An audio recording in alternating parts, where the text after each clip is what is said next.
Okay, so today we're going to replace the battery in this Seiko The Great Blue watch. This is giving me the low battery indicator, which is a tick every 2 seconds. It really should be ticking once a second. So you take the battery out, replace it. This does have an alarm function, which I should probably test. I can't quite remember how to set that function in this watch, but I'll do that at a later date. It should sound like this. So, anyways, seems like it needs a battery replacement, so we're going to go ahead and do that. This is a very cool watch. I believe this watch came out in the 2000s maybe. It's got an internal rotating bezel, a sapphire crystal. It's got an alarm function, chronograph. I wonder if the chronograph's, well, I'm not going to test it at the moment, but this is a very cool watch. It's a rare watch as well. There's not too many of these Seikos out there anymore. I use this 7T62 movement. It's got 100 meters water resistance, and I also have a couple extra links for it, which is pretty cool.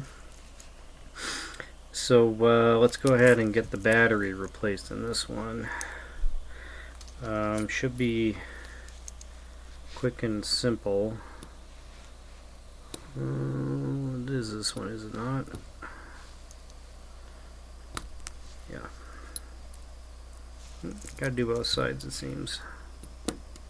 There we go. This watch is in my personal collection. I've had it for a couple years now, but I think it's about time to sell it. Got some bills to pay, so it'd be better off sold, unfortunately. But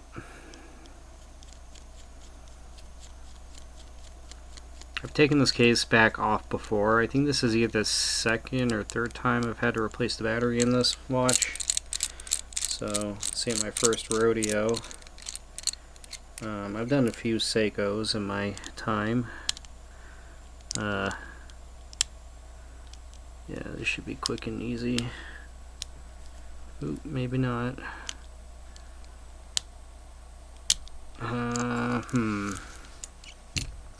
You know what? I'm gonna get the official vise here.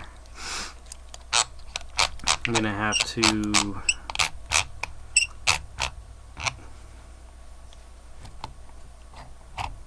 move these out a bit, I think, because I don't want to harm the pushers on this watch. Something that could happen. Let's see. This looks like it should work. This configuration should be fine, I think. I hope. Something is not quite right here. What is... maybe I should move these up one more, perhaps? Yeah, there we go. That's what I want right there. Okay. Let's get this nice and tight on here. Yes, yes, yes, yes. Okay. There we go. Vice makes it so much easier. Okay. So, we have a Seiko 7T62, just as promised. This is a very common quartz chronograph Seiko puts out. I've fixed a few watches with these in them. So yeah, they're pretty common. It's a little notch here that came right out. Got my plastic tweezers so I don't short the battery. Not that it matters because this battery is dying. What battery is this? Let's find out. It is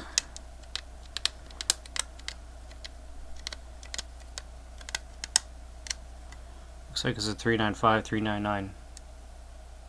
That's exactly what it is. 395399. I should have one of those. Oops.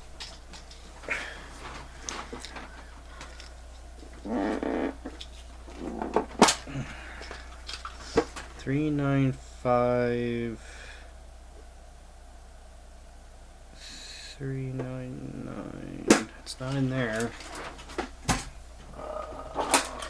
395399. There we go.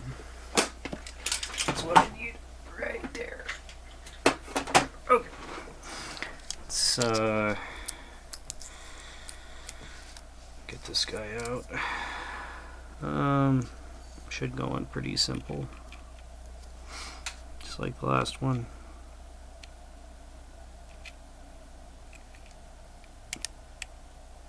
Just like that, and it's in. It's one of the easier watch repairs that you can do, but yeah, not a bad movement. It's pretty shiny. It's got, so the thing about this movement is I've had movements or watches with this movement in it, and what happens is one of these coils can go bad. If one of the coils fails, then maybe the chronograph doesn't work, or maybe the seconds hand doesn't work, but the chronograph does. And here's a shot of the case back of this. It does have a piezo element. If anybody was ever curious as to what this thing is, it's a piezo element. It's what makes the beeping for your watch. The gasket still seems fine. Is it fine though? Yeah, I think it's fine. It's still elastic. It's pretty thin though. I'm sure it's fine. And now that I accidentally took it off, let's see if I can get it back on. Might be worth replacing it, maybe. It went back on just fine. Okay, so batteries replaced. Should be quick and dirty. Should work now. If I could ever get this case back on. What's going on here? Is this gasket giving me problems now? Sure seems like it.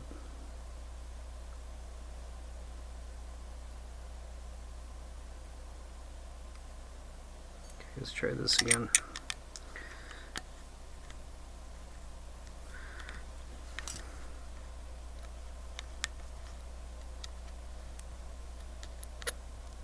There it goes. Okay. Let's screw this back on. I think I could probably finish it with this guy. I don't need the wrench to screw these down. I just needed to open them up, really.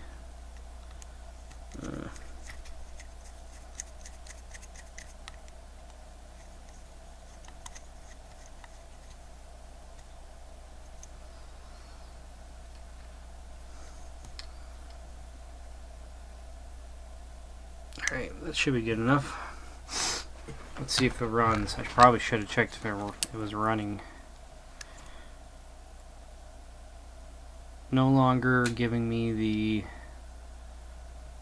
low battery indicator. So, I would argue this is a working watch. Let's double check. I'm sure it is. Yep, I'm getting a beep per second now. Used to do one every 2 seconds. So, yeah, should be good to go now. And I think I could put this back together and get it online. This watch due to its rarity and its interesting specs with the sapphire crystal and the rotating internal bezel, both of which are kind of unique for a Seiko dive watch, especially one that was made so long ago. I think this watch is worth, last time I checked was about a year ago, and I believe they were going for about 300. So I'd imagine it's probably still worth 300. Might be a little more, might be a little less, but I think this watch is worth 300. It's very cool.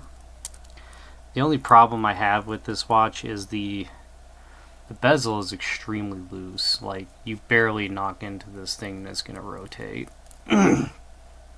But aside from that, it's a well-made watch with a decent movement, and it's got decent features. So it's got that kind of mecha quartz look to it. So yeah, I'll let this run for a second and then reset it. But there you go. That's how you replace the battery in a Seiko Blue movement, or Seiko Blue Great Blue watch using a 7262 movement. There you go. Alright. Well, thanks so much for watching, and yeah, I hope everybody has a great day, and yeah, thanks for watching. Take it easy.